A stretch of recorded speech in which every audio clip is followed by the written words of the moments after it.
Today on The Explainer, we're heading to Nigeria to explore one single, massive rock that's been called a gateway, a fortress, and a haunted shrine. This is the incredible story of Zuma Rock.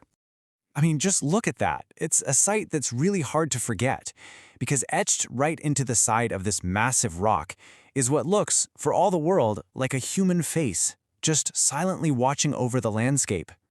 For centuries, this stone sentinel has inspired both total awe and, a little bit of fear. So in this explainer, we're going to peel back all the layers, the myth, the science, and the history, to find out its true story. All right, first things first, we have to talk about that face. It's the source of countless stories and really the heart of the rock's entire mystique. You know, this isn't just some random pattern that you kind of have to squint to see.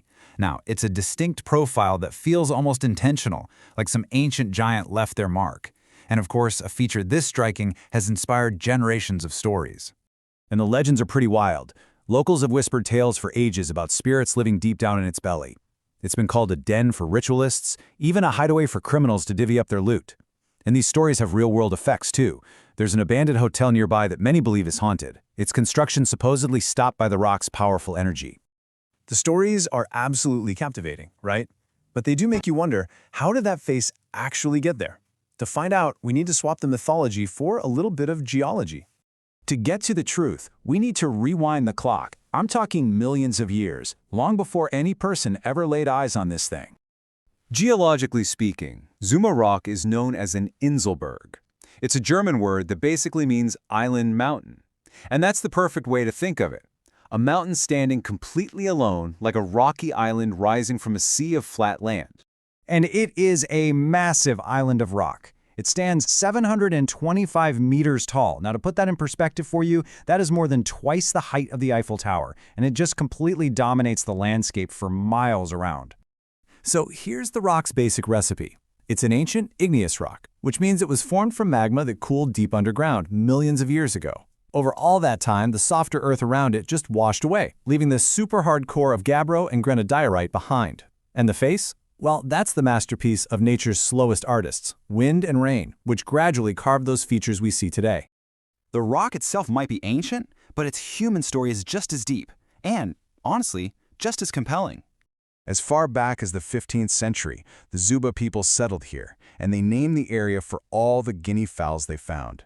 Later, during periods of conflict, the Gari people used the rock as a natural fortress. I mean, its massive height and hidden caves made it the perfect defense. But for the Koro people, it was never just a rock. It was a sacred shrine, a powerful place to connect with their ancestors. And this really shows you how the rock's physical power and its spiritual meaning are just completely woven together. It was a practical fortress and a powerful spiritual symbol all at once, a place that could protect your body and your soul. Okay, so from these deep local roots, Zuma Rock has grown to become a true icon for the entire nation of Nigeria. Its location is absolutely key. It's right on the main road from Kaduna, making it the unofficial welcoming gate to the capital city, Abuja. For millions of people traveling that road, seeing Zuma Rock means you finally arrived. But its status as a national symbol goes way beyond just a nickname. You could say it's literally woven into the country's identity. Think about this. Every single time a person in Nigeria uses a 100 naira note, they are holding a picture of Zuma Rock. That just elevates it from being a cool landmark to a symbol of national identity, of resilience, and of incredible natural heritage. So, what if you want to experience this amazing place for yourself? Let's break down how you can actually plan your own adventure. Okay, here are the quick facts you need to know. It's really easy to get to, just about a 40-minute drive from Abuja. You'll want to go during the dry season, so that's November to March, for the best and safest conditions. And plan for your hike to take anywhere from 2 to 5 hours. Getting ready is simple. First, pick a trail that actually matches your fitness level. Second, pack all the essentials, especially water, you'll need it. And third, and trust me on this, hire a local guide. They don't just keep you safe, they bring the history and all those amazing legends to life while you're there. And you don't have to take my word for it. Visitors say this all the time. They just rave about how the local guides turn a hike into a real cultural journey. And that tip about starting early, that is excellent advice to beat the midday sun. And hey, if hiking isn't your thing, there is still plenty to do. Experienced climbers can tackle its steep faces. Photographers, you'll find endless inspiration, especially around sunrise and sunset. Or you could just pack a lunch and have a relaxing picnic in the shadow of this geologic giant.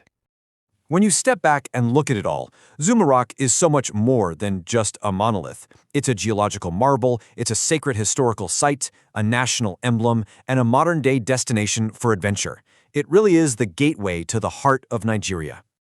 This rock has stood here for millions of years, watching human history unfold right at its base. So the only question left is, are you ready to go meet its gaze?